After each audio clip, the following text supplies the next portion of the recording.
Okay, we're good. All right, please start recording. Boop, boop, boop. Everything's good. All right, gentlemen, here we go. 3 minutes on the clock.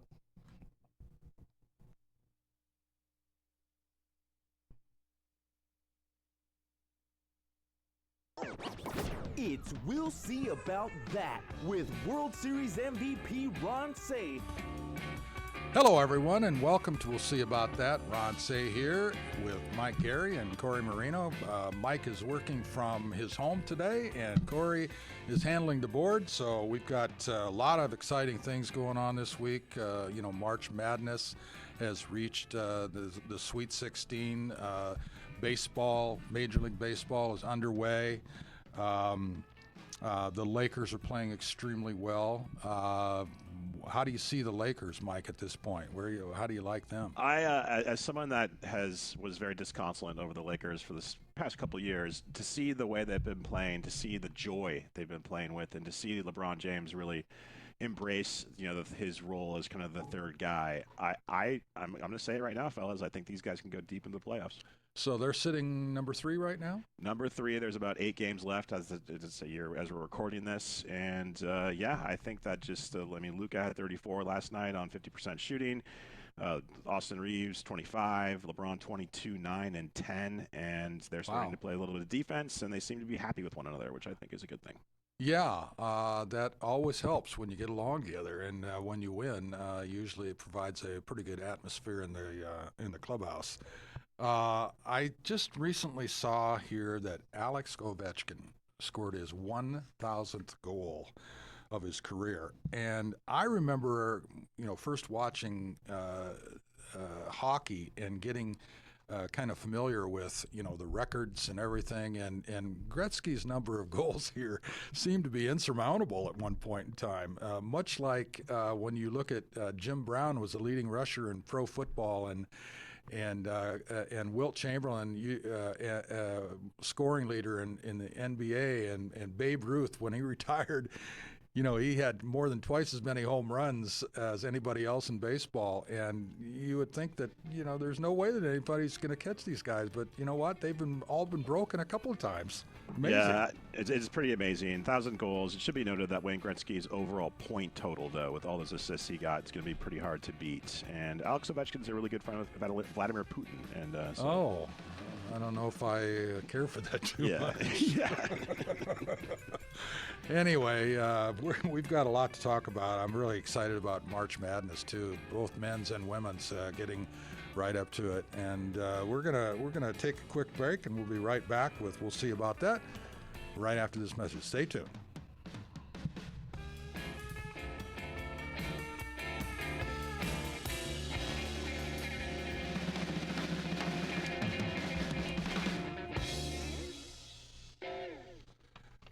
I think I'd like to just start with MLB here. Okay. I want to talk about the new field. The naming rights. Yeah, Uniqlo. Yeah. It's a apparel company in Japan. Yeah. Spent $200 million. Just kind of go into the payroll and the luxury tax and the expectations and who the other teams might be, and wherever it rolls, and then I think have a segment maybe for basketball, and then a segment for current events. Great. Okay. We can do baseball this one, and then we can do March Madness segment 3. Got it. Current events. Yeah. Yeah. Do you want me to open this, or you want to open this one? Go ahead. Okay. All right. Whenever you guys are ready. Yeah. All right, gentlemen, we got 10 minutes on the clock. 10 minutes on the clock. Here we go.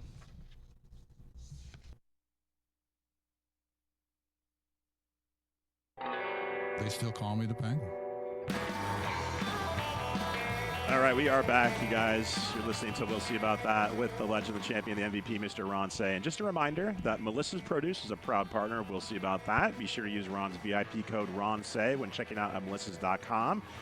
Order some for your March Madness viewing parties. And also, as the baseball season has started, maybe some nice fruit while you're watching opening day. It's opening day, gentlemen. Ron and Ema, how did the opening day feel for you as someone that played such a high level in MLB for so many years? Well, it is kind of the end of all the practice sessions, all the preparation. Now you're you're getting to open up the season and take a step forward for achieving your goal at the end of the season.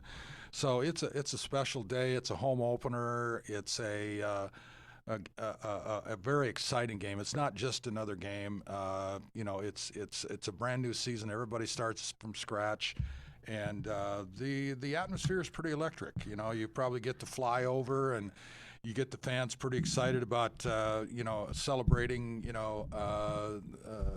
two-time world championship. Maybe the rings out there.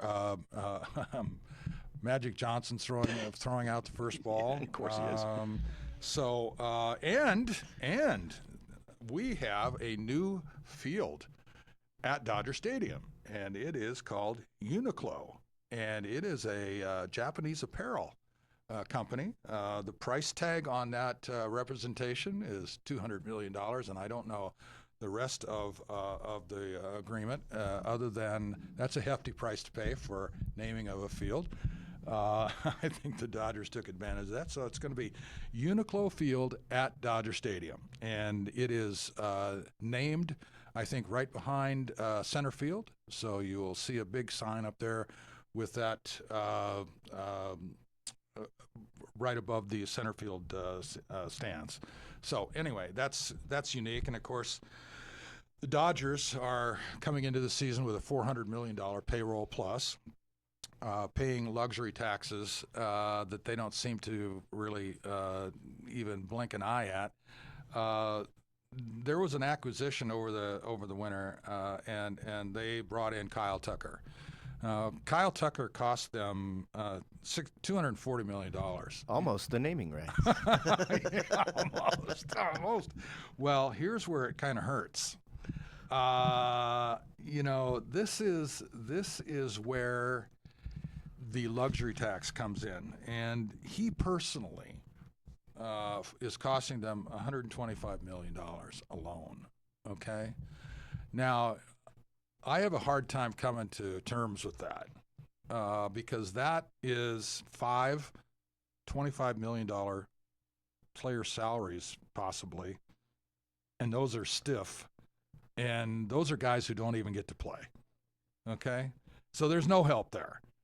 And where does this spending spree end? Because they've been getting a lot of slack here, especially in the offseason, about ruining baseball. And I wouldn't go as far as saying ruining baseball, because I think that kind of stands in the eye of the beholder. Because they're not going to claim anything is wrong when you're at the top of the heap here and receiving the benefits. But I do think it's hurting, and I think it's hurting the small market people, because you have to be competitive. If you can't bring people to the ballpark, you're going to lose your fan base, and that's where I see it being hurtful. I think that, Ron, this is where it ends was the question you posed, and I think that you've been leading this siren call for a couple of years now. I think it ends in a work stoppage. I think it ends with the next time that the Players Association sits down with the owners will be like, look, enough is enough. We cannot continue to pay this kind of money. And if you're the poor Pittsburgh Pirates or a small market team like that, where you're just your payroll is $60-70 million a year, and you're sick and tired of fielding a team that's not going to bring people to the ballpark, there needs to be something to be done. Because, I mean, even as fun as it is to watch the Los Angeles Dodgers continue to win titles, and some might say buy titles, it's an unsustainable business model. I believe you're right. I mean, especially when you look at how is the first one that I look at is Oakland. Now they're playing in Sacramento, and they'll eventually get to Las Vegas in 3 more years. Yeah. There's a lot of players on that Oakland team who may not be on that roster in 3 or 4 years. And this is supposed to be Major League Baseball, and I'm not going to try and tell you that Sacramento, being the capital of California, isn't a quality city. It is, but the point being is that it's not a major league. This is a AAA field that they're playing on, so it's not state of the arts. And for a guy to have a Major League Baseball career where you're playing in stadiums that you already played in AAA that are not Major League ballparks, it's kind of disappointing. and you look at what's happened with Colorado. Colorado's might lose another 100 games. You look at the White Sox, who lost a record 120 some games here a few years ago. They improved a bit. Small market team like Kansas City Royals. I would be concerned. If you're not going to win, they're not going to come. It's like the old Field of Dreams. You build it, they'll come. You have to build this thing. You got to have people wanting to come and see you rather than do something else. Not only that, Ron, very well said, but you look at what happened to the Seattle Mariners, where the Seattle Mariners, kind of a small market team, kind of comes through the back door to win over nearly 100 games. And can the Seattle Mariners then continue to pay those guys? Probably not. Because there's a lot of other teams out there, the Yankees, the Dodgers, and others that have the kind of cash to lure away stars from small market teams. And there's nothing worse than when you live in a small market and you're a diehard Mariners fan, and the next thing you know, the Yankees, the Dodgers, the Red Sox come in and poach all your talent. And so I don't know what's to be done. I mean, Ron, other than a salary cap, do you think that there's anything to be done? Oh, I wish I had some insider numbers and stuff that would be better for me to respond to, but I don't think the players are going to go for a salary cap at all. Yeah. You're asking them to tread backwards, and I just don't see that happening. Not substantially. Maybe there's something in there that works. Hopefully there is. But it is a very difficult situation. The rich are getting richer. You look at the teams that spend money, and I would say 75% of the time, the teams that spend the most money are going to be teams that are going to be in the playoffs. And once in a while you have a team sneak in there. As we did a few years ago, or even last year, with Kansas City. I think it was 2 years ago with Kansas City, right? And part of this, it goes back to, for me, thinking about where athletes go to college. Do you want to go to the powerhouse, or do you want to go to a school that's going to take down the powerhouse? So right? I was gonna marry this because in the we're gonna talk about it a little bit is the March Madness and the Cinderella being gone because the teams that have money are now being able to play and exactly what we're talking about, the small market teams, which are the mid majors in college, they're getting those guys that they brought up, they're seniors or juniors, and they're getting plucked to play their last year at Kentucky or UConn or Gonzaga and stuff like that. And it's just like you were talking about with the Athletics or the Marlins or the Mariners. They have these guys. They get to the Sweet 16 one year, but the next year all those guys are gone because the NIL money they get to spend and they get to take all the good players. Well, it's almost mirroring it, and it's at the same time. I agree, and I think there's another problem right there with it too, is that the program like John Calipari had at Kentucky and now is at Arkansas, you recruit pro players, because they're going to be gone in a year. So you're going to lose those players, and then the good ones, and there's a lot of them left behind, they're going to be transferring because they're going to get more nil money from going to another school, and you transfer in right away, which is a real problem for people who are loyal and recruit. So we're going to be right back with more of We'll See About That right after this. Stay with us.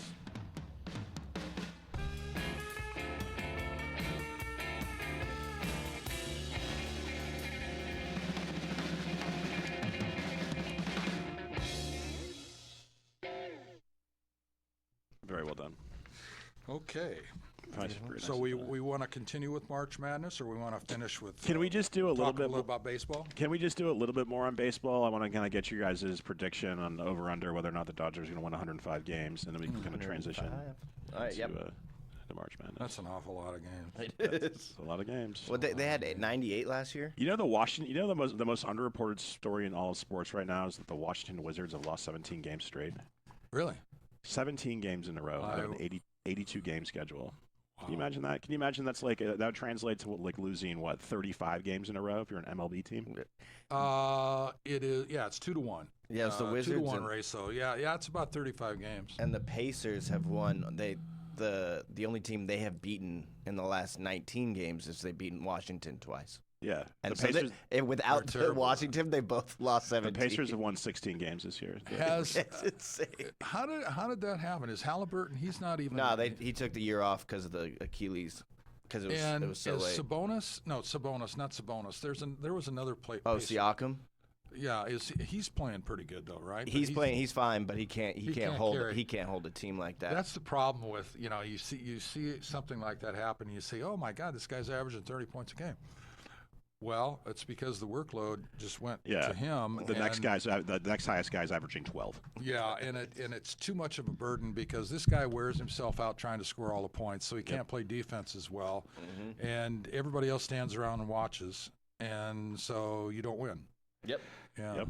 That was my view of the Lakers earlier this season, but it seems they figured it out. 100%. Yeah, I mean it's great to have a player that is that good. But I'm for balanced scoring. You know, the Laker team that had Baylor, West, and Goodrich, that was almost fucking perfect, right? Well, the Warriors when they had Curry, Clay, Draymond, Sean, all those guys, there that was a Livingston. really nice balance in there. And then, of course, when you brought in Wilt to go with that, he didn't have to score. Yeah. He scored about 10 points a game, but he got the rebounds and he played defense. And it was a perfect combination, so Will could just, be a monster on defense and not have to worry about anything. It reminds me of what Jim Murray, the late great Jim Murray, who's kind of a divisive figure now, said about Bill Russell when they asked him to go and cover Bill Russell. And he's like, why am I going to go, when he was playing at San Francisco State? He's like, why am I going to go cover this guy? He's averaging 18 points a night. And this editor was like, do you notice that the other teams are averaging 43 points against him? The whole team is averaging 43 points. All right, ready when you are, guys. All right, guys, we got 12 minutes on the clock. Who's opening? I'll bring this one up. Okay, cool. 12 minutes on the clock. Here we go.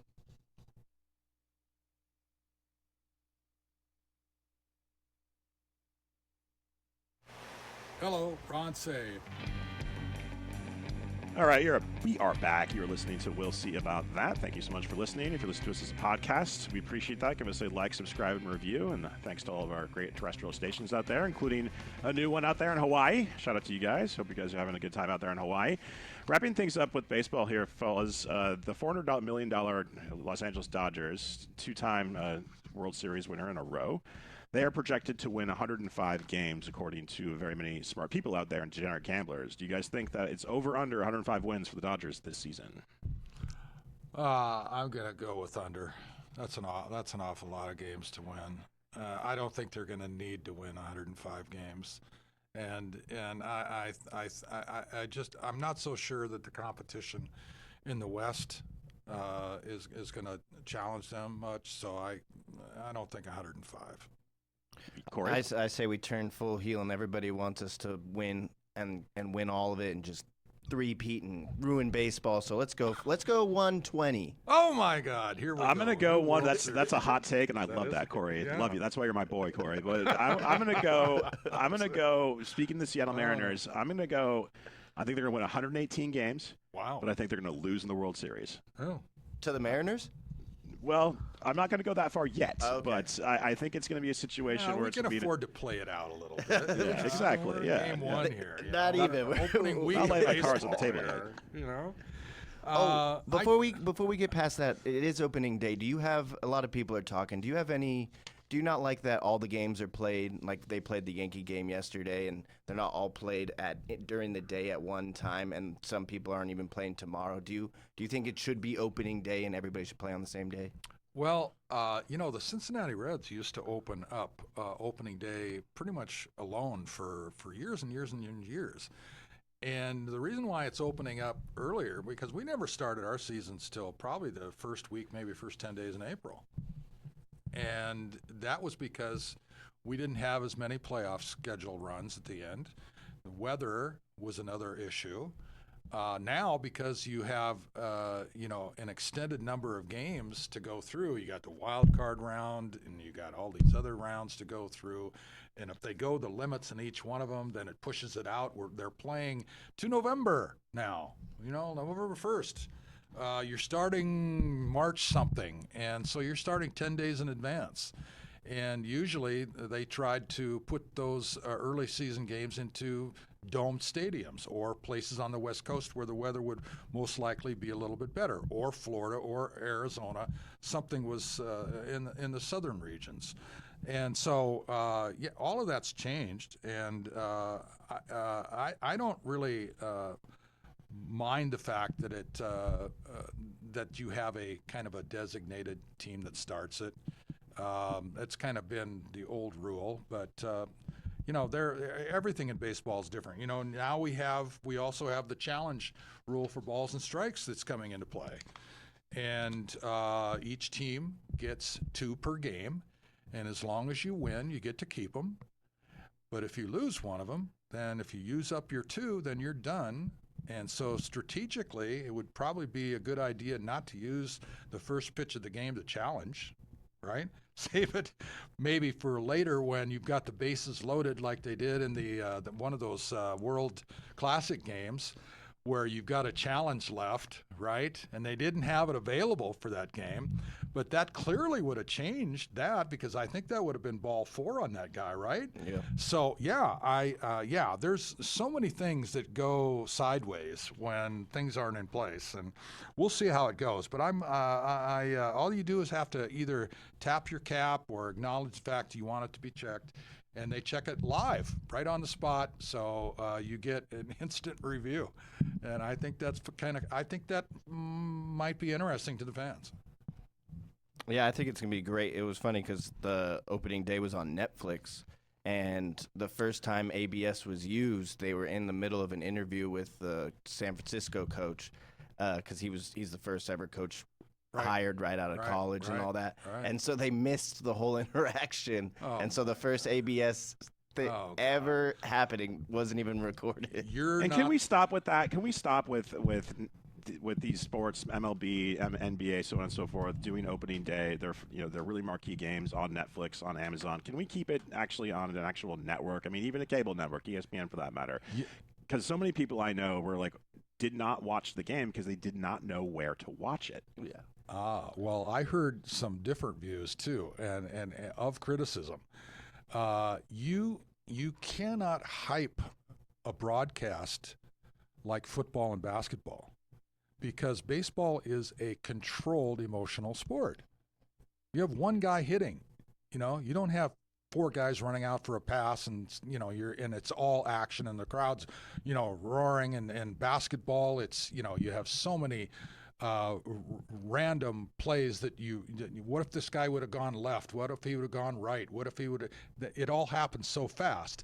In baseball, it's a slow down game. The pace doesn't match what the broadcasters are doing. Somebody referred to it as like they were trying to do an MAA match with a baseball game, and it didn't go over well. Yeah. That's why I think, it was Vin Scully was the ultimate master at that, one guy in the booth where he can let that breathe. When you got 3 or 4 guys in the booth, I'm looking at you, John Smoltz, it seems like they want to talk more than they actually should. And, sometimes you want to let it breathe. You want to hear the roar, the soft, dim roar of the crowd. You want to hear the bat hit the ball. You don't need to opine on everything that's happening all the time. And like Ron said so eloquently, it's a different pace. And I think that pace is what a lot of people really enjoy about it, especially day games, especially opening day. Let's move on, fellas, to March Madness. Ron, anything that you saw that really piqued your eye about March Madness? A lot of chalk, but there has been a couple. I'm really disappointed. My Gonzaga Bulldogs, man. Yeah. I mean, the first week of the season, or first couple weeks of the season, when you do those Hawaii tournaments or those Bahama tournaments, where you kind of get a mix of all the top teams playing each other in a small little tournament, and there was some good there, and they played some good teams and they lost 1 or 2 of them, and so I came out of it kind of thinking that I'm not real sure now, because now they're going in conference play and they usually dominate that, so I'm not going to really be able to get a feel for this until the tournament starts. And, so far so good after the first round. And then I'm saying, you know what? I really feel like this game's going to be a tough game. And they couldn't match it up. And they lost. And so my feeling about it all year long came true. And I'm disappointed because I was really kind of hoping they'd get a little bit further, at least. Well, weren't you a little bit concerned? I mean, we're talking about Gonzaga. They came in as a 3 seed, and they come in against the 14 seed Kennesaw State, kind of squeaked past them.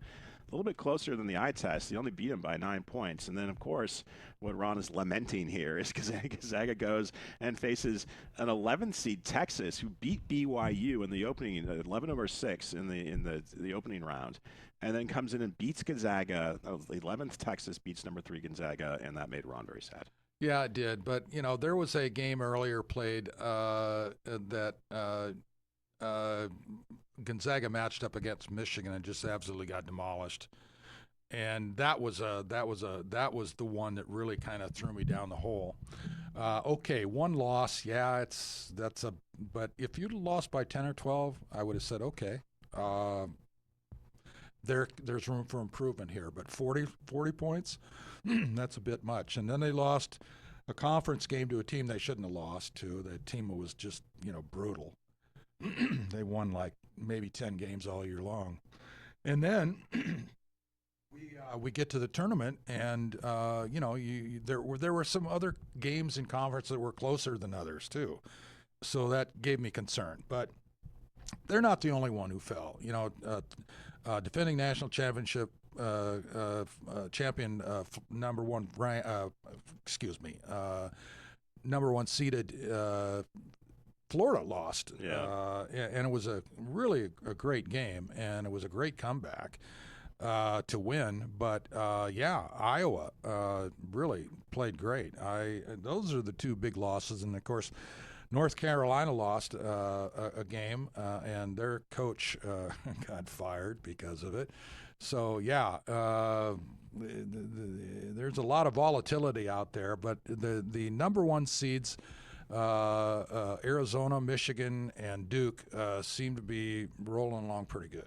Yeah, I mean, I think I picked Arizona to win the whole thing, and they look really good. Arizona, of course, they play a very different style. They don't shoot that many threes. They actually rely on the low post, which is very interesting. In today's game, Duke, of course, another number one seed. They got the young Mr. Boozer, Carlos Boozer's kid, and pretty much no one else, but they still are dominant, and that's how good Mr. Boozer's kid is. And he's got far better hair than his dad, I want to say too.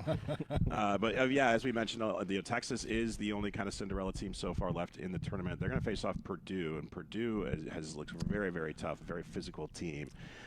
Michigan State and UConn. Also, we're going to see Duke versus St. John's. St. John's, nice to see them back in the mix. And, of course, Arizona versus Arkansas. And Arkansas is very interesting, fellas, because that's another school that, not really, within the last couple of years. Well, I should say, ever since NIL has become a power. And, Corey was talking earlier about how NIL can really, changes the way that, basketball has been played or college sports in general. But I have a different view in it. Actually, I think that NIL can be a good thing, and I'll tell you why. It can actually keep kids at school longer because they're getting paid. And so if you're on the bubble of whether or not you're going to go in the first or second round of the NBA, which is a question of about millions of dollars, and you're already making $1 million here, $1 million there, NIL, might as well stay.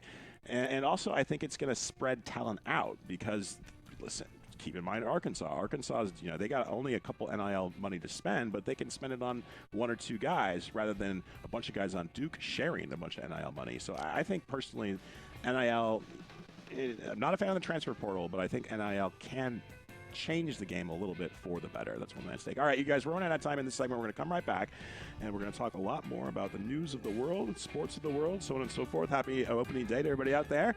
Make sure to like, subscribe, rate, and review if you're listening to this high-quality broadcast as a podcast, and we'll be right back, folks. Stay with us.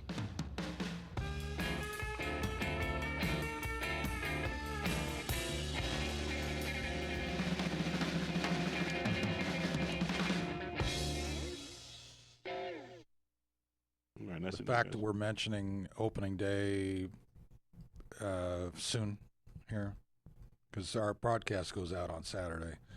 It doesn't matter to me because but we are talking about Well, we caveated it earlier in the show when we said it, about if you're listening to it. Okay, that's fine. As we're recording this, it's opening day. Good. So I think we're safe on that. Okay, good. All right. Do you want to do more on basketball? You want to talk about women's I side? think we can wrap up the end. We can talk 3 minutes. I can go back to. I think the Arkansas-Arizona game is. I'm a little concerned with that one. Okay. I think Arkansas is pretty good, and I do agree with you about the kids staying in school, getting their education, because when you look at all the talent that's out there in basketball, they're taking less than 1% of the kids available to this. There's a lot of kids who are really good that go home, and I would hope that there's a clear understanding of that, because you only go through 2 rounds. Yeah. And that second round guy usually goes to that instructional league. League, yeah. And so the rest of them are left out in the cold, and so if they didn't take advantage of their education, they're going to be in trouble.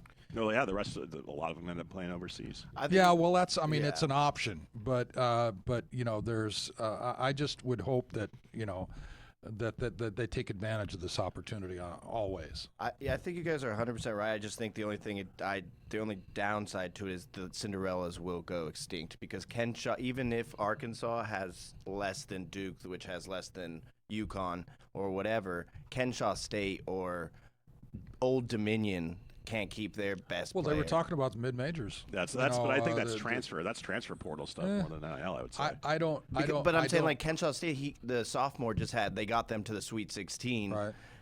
I mean, if that guy, if he comes, there's no way he's on Kenshaw State next year. He'll get, and I want what you guys are saying, what I agree with, get the $1 million that you're going to get from them that Kenshaw won't give you. I think that isn't Kenshaw State's considered to be mid-major? Yeah. Okay, so that's what they were talking about. I think a number of different commentators were talking about the demise of the mid-majors, because you're going to take those kids. Yeah, they're kind of being used as like the minor league. Yeah, exactly. Yeah, and they're they'll scout that. They scout those guys more than they scout incoming freshmen now. It's the same thing that's going on with MLB. It's like you're the Kansas City Royals. You draft a really good catcher. Mm-hmm. He has a breakout year, and then after his contract's up, the Yankees, the Dodgers, can come in and snatch him away. Yeah. But in the case of the mid majors, these kids usually go to those schools because they're not highly recruited. They don't have the same opportunity, and they don't have the same grades. That is a prerequisite. You gotta, your SATs. I don't even know if they take SATs anymore, do they? I don't think they do anymore. I don't think so. So anyway, tests are too hard. Get it. Yeah, I get joking. that. But but I mean, you know what? It's all true, in that some of these kids had to go to lesser schools because their academics weren't in line. And it wasn't that they weren't good enough. It's just that they couldn't get into those other schools. And now this is a golden opportunity. You get 1 or 2 years out of the way, and then you get established academically, and then you accept the money and transfer and go play, and boom, boom. Yep. So yeah, I agree. It's complicated, but I think that the rules of the transfer portal, especially in football, are the ones that everybody's really having a problem with. I don't know if it's so much about basketball. I don't know if they can complain about it in the same way, because these kids are one and done. Mm-hmm. All the really good ones are one and done, and that's just a matter of fact. I mean, the cream of the crop is going to go, and the rest are going to stay, and then they're going to switch. Yeah. All right. Why don't you open this next segment up, Ron, and then you can just go on that for a little bit. Okay. Let me get things in order here, and then we can wrap up with wherever we want to go with Match Madness baseball in the last 3 minutes quickly. Okay. Okay. So we got 13 minutes. We're going to talk about this is it's like page. Starts at the middle of page 5, if you have it. We're going to talk about what's going on in the world. Gotcha. Probably started off with We are involved in Iraq and Iran, rather, and it's now been a month, and there's a lot of confusion going on, and I'll just take it down the road, and we'll start talking about these things and these pieces. Do you want to, Mike? It might be you. I think you might handle this a little bit better. These two pieces by the New York Times. Okay. Richard Bookstaber. It's either Bookstaber or Bookstaber. I don't know which, but it probably doesn't matter. Yeah. And the one, where's my other one? Yeah, there's New York Times article by Jamel Boyle. Yeah. I think the key thing of this is that the Safeguard America Voter Eligibility Act, we ought to try and cover a little bit with what he had to say, and maybe it would be just better if we bring up a few of these things and then recommend that they go read the information for themselves. Okay. How do you think? I mean, sure. Okay. Yeah. Why not you open this segment, finish up what you want to talk about March Madness, and then turn it over to you. Yeah. I'm not going to do March Madness. I'll wait till we get into the final segment just to tap up like who I like, Arizona and Arizona. Oh, okay. Yeah. Yeah. We'll just cover that briefly and then get out. Great. Okay. Thank you. So we're going to go. All right. We're good. All right. So you're starting. We got 13 minutes on the clock. You ready, gentlemen? Right. Yeah, we're ready. Here we go.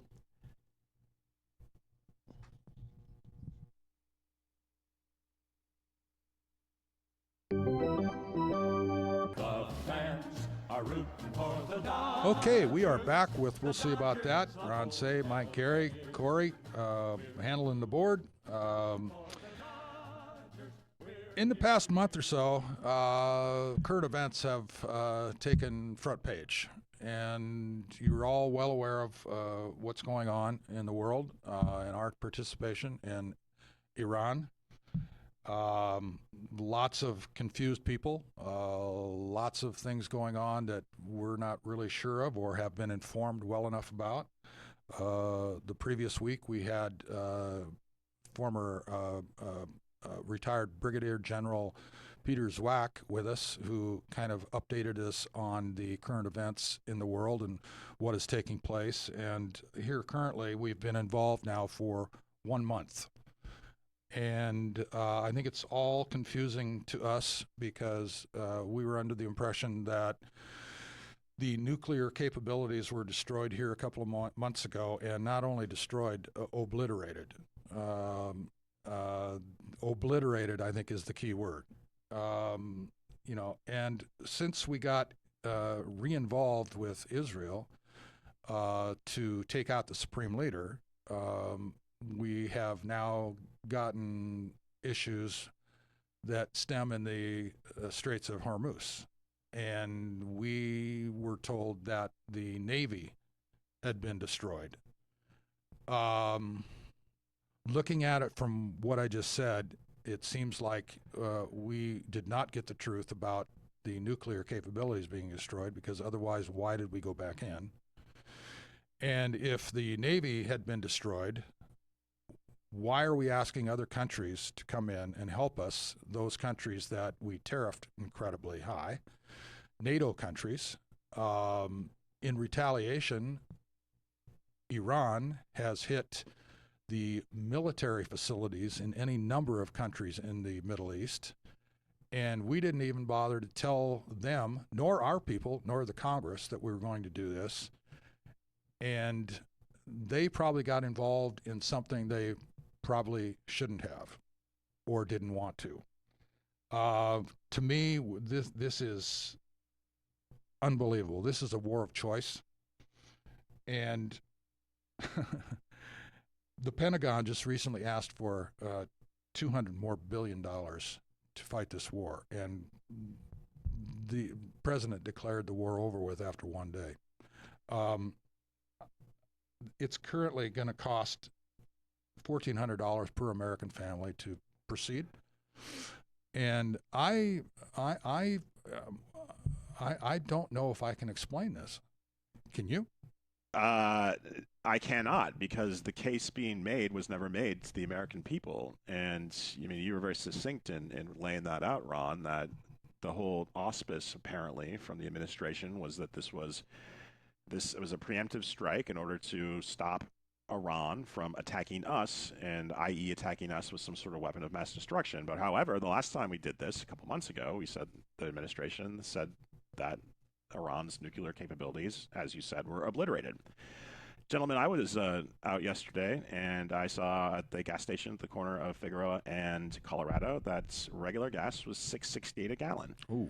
And that is unsustainable. And not only is that unsustainable, but also it's exactly what this administration campaigned against, which was they came into office saying that they were going to lower prices and not involve us in any foreign wars. And now we're seeing $6.50 gas. We're seeing $200 billion in supplemental funding being asked for. We're seeing $1,400 per American family. And we're also seeing the 82nd Airborne poised to deploy. We're already seeing a Marine Expeditionary Unit on the way over there. And what I am sensing and seeing, and a lot of smart people are sensing and seeing, is that there will be some sort of boots on the ground operation, most likely on that island that is in the middle of the Straits of Hormuz. And President Trump recently said that if Iran doesn't, quote unquote, knock it off, whatever that means, that he will target their power infrastructure, which is a war crime. You cannot go and bomb power plants. That's a civilian target, and that is a war crime. But it seems to me that it honestly doesn't seem to me like anything, because I day to day, so many things changes. One day he says that they're negotiating, the next day he says they're not negotiating. He killed the Ayatollah. President Trump in cahoots with Israel, and the new Ayatollah, the Ayatollah's son, lost his father, his mother, his brother, and his wife, and his kids in that same strike. Doesn't seem like a guy who's going to be willing to negotiate with us. So, like you said, Ron, this seems to be a war of choice. This seems to be a war with no clear exit strategy, and we've seen this movie before. We've seen this in Vietnam. We've seen this in the global war on terror, specifically in Iraq and Afghanistan, where we went in, we had no exit strategy, and it turned out in the long run to be disastrous, not only for our blood and treasure, but also our standing in the world. So I just don't know what else to say beyond the fact. I mean, I'd want to reference two great pieces in the New York Times by Jamal Bowie, and also one by Richard Bookstapper, which really kind of lays it out. Both talk about, Richard mostly talks about the economic and financial aspects of this, and Jamal more of like the moral issues regarding this, and also how a lot of the media has gone to sleep on this. There has been some great reporting, but of course the same outlets that you would expect are not giving any pushback towards the administration, Fox News and others, and that just seems to me that a lot of people are getting a lot of disinformation about really what this is. Well, I did read those, excuse me, two articles in the New York Times last Sunday. If you want to pull that up for those of you who are interested in finding out a little bit more about that and see where this fits in, I recommend it. Very good reading. And one thing that just real fast that Richard talks, I mean, Richard's piece was really informative about the economic stuff, about the market models.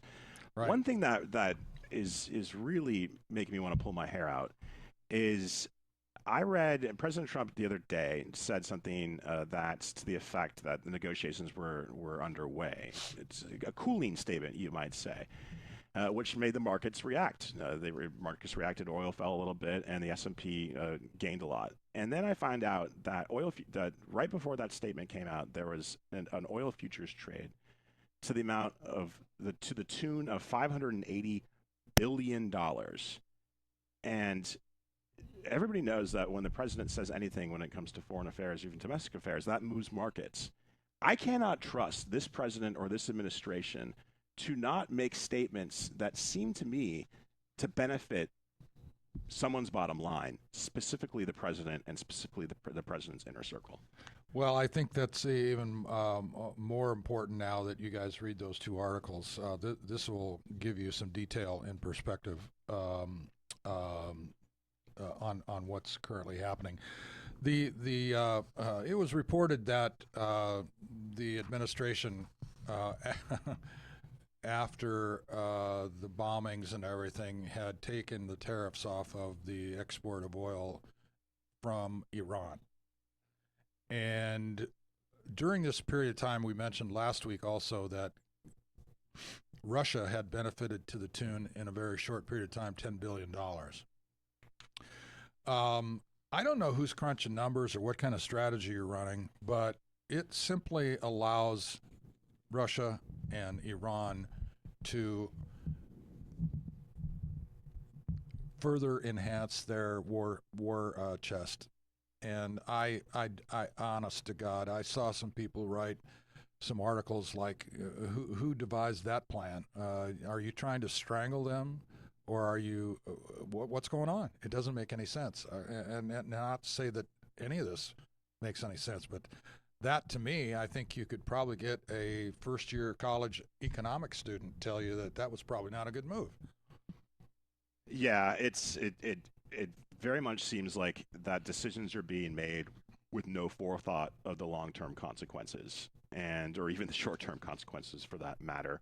And it seems that I have seen some interesting reporting on CNN earlier where they did a man-on-the-street interview with certain people in a very rural, working-class Pennsylvania town that Trump carried considerably.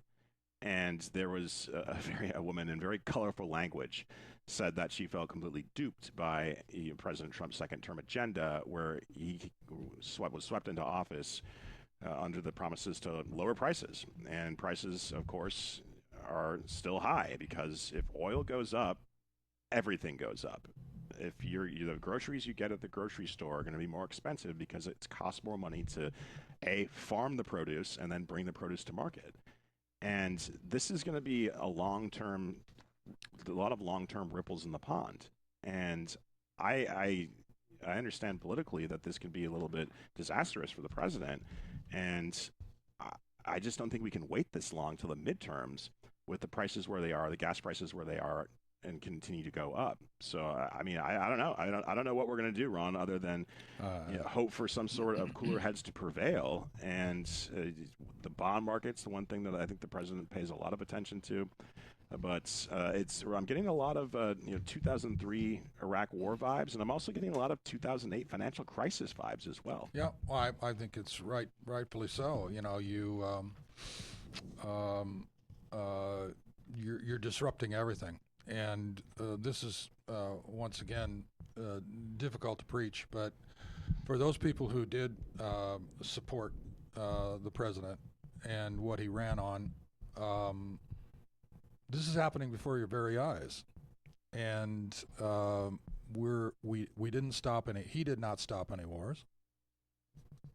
He started another war by choice. Has gotten involved with Cuba. There's an embargo in Cuba. He decided to remove the leader in Venezuela for oil. Wants Greenland. Ukraine and Russia, we've helped supply Ukraine with all kinds of weapons for defense. We're spread really thin. It is obvious to me that Netanyahu somehow was able to twist the president's arm rather quickly, because this wasn't a planned thing. It's not like you saw months of planning going into this. This was, we're going to do this now. And so therefore, I'm not surprised that they don't know exactly what they're doing. Because that's very well put, because in 2003, you saw the kind of wheels in motion months ahead before the Iraq war started. You saw the pivot from Afghanistan to Iraq, where, I saw it personally, where equipment and resources were being brought from one theater to the other. And you saw that in real time over the span of months, and you're like, couldn't believe it, but it did happen. This was so sudden, and it seems so inexplicable, and how this was not explained to the American people, either through the direct channels or even through indirect channels, which we saw back in 2003.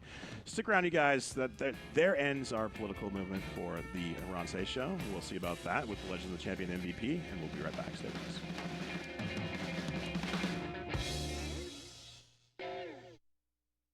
was very well done on your part, Ron. I'm glad you wrapped that up. I was kind of curious as how I was gonna finish that up, but we're good. We're good to go in the last segment and cap things off, and we can talk about. We should probably talk about the women's tournament a little bit. We got 4 real big powerhouses are kind of cruising through this thing, and UConn's the defending champion, and UCLA looks great. And, yeah, I saw Corey Close being interviewed. I'm like, hey, that's Corey. There's our friend Corey. Yeah, no kidding. Yeah, she's done an unbelievable job. They're better than they were last year. Yeah. I just don't know if there's, UConn is just. I mean, these girls' teams are they're beating everybody 30, 40 points. Yeah, UConn beat Syracuse by 50. Yeah, I mean, it's and the who was it? The Ozzie Fudd, there. One of their 2 best players, who was part of that championship team last year with Paige Beckers.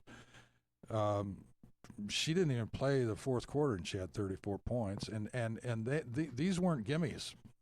I saw the highlights of the game, and they were bombs from 3.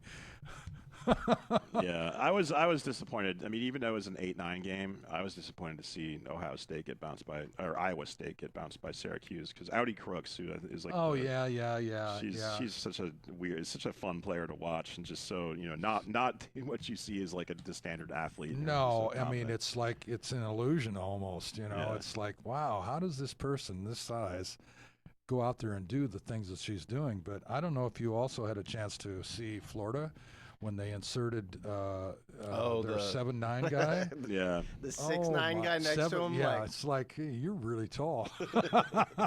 Yeah. Well, and then also USC could be dark horse next year. Yeah, because with Juju coming back and Jazzy. Yeah, she's good. She's really good. She was so smooth. Yeah, she's really good. That's going to be fun to watch. Jazzy and Juju, it's going to be, and in LA, they're going to eat it up. Yeah. Oh, yeah. They should, because that's going to be a special show. I think they're going to.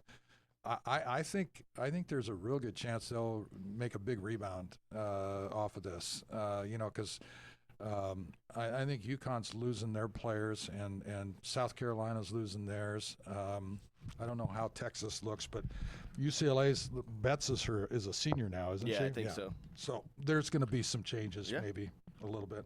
We'll see. Okay, so I'll just open this one up, and I'll do the Instagram and the Facebook and the Cameo and all that stuff, and I'll just throw it over to you. Got it. All right, so we got 2:55 on the clock. Here we go. Hey, Ron. How you doing? All right, we are back. Thank you so much for spending some time with us. We really appreciate it. Make sure to check out Ron's fantastic website, theronsayshow.com. You can find all of our podcast archives there, guest list, as well as access to his fantastic book, Penguin Power. Get your 2026 MLB season started off right with Penguin Power, Ron's fantastic book. You can also follow him on Instagram, The Real Ron Say. He's on Facebook as well, doing a lot of tremendous content on Facebook. Search for Ron Say on Facebook. Also available on Cameo for special requests. Okay, what do you think about our UCLA Bruins women's basketball team? Corey Close has gotten them as a #1 seed. They've got a better team, I think, than they had even last year, and made it to the Final Four, only to be taken down by UConn. And UConn is the defending national champion, and they've got an undefeated season, and they're the top-ranked overall #1 seed. And you got South Carolina and Texas and LSU. It's been an exciting tournament. These ladies' basketball teams are crushing their opponents. No, it's the women's tournament. I love watching women's basketball, especially women's collegiate basketball, because they move the ball, they play hard on every possession, and it seems like there's continuity to the teams year to year. Exactly what you said about UCLA and friend of the show, Corey Close. UCLA looks great. Their next game, by the time you guys are listening to this, they would have played Minnesota. And, of course, the standard blue bloods of women's college basketball, UConn beat Syracuse by 50. By 50, folks, in the second round, and now they're going to face North Carolina. And the tournament is extremely excited. I oftentimes think that the women's tournament gets overshadowed by the men's tournament, but I really enjoy these games. And if you're not watching it, then you really should, folks. Yeah, because the good part about it for UCLA is that they won't get them in the first round of the Final Four if they do face UConn. They'll get them in the championship game. So good luck to them. Hope they keep it going.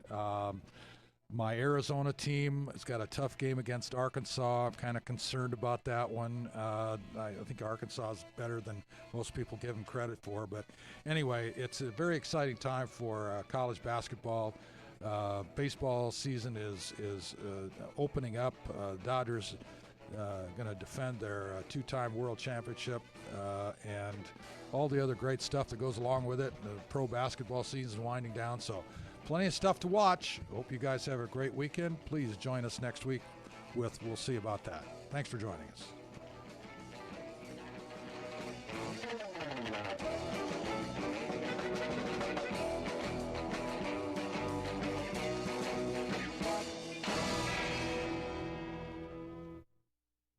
Well done, guys. Nicely done. Very nicely done. That was fun. I thought we got through that without too much complication.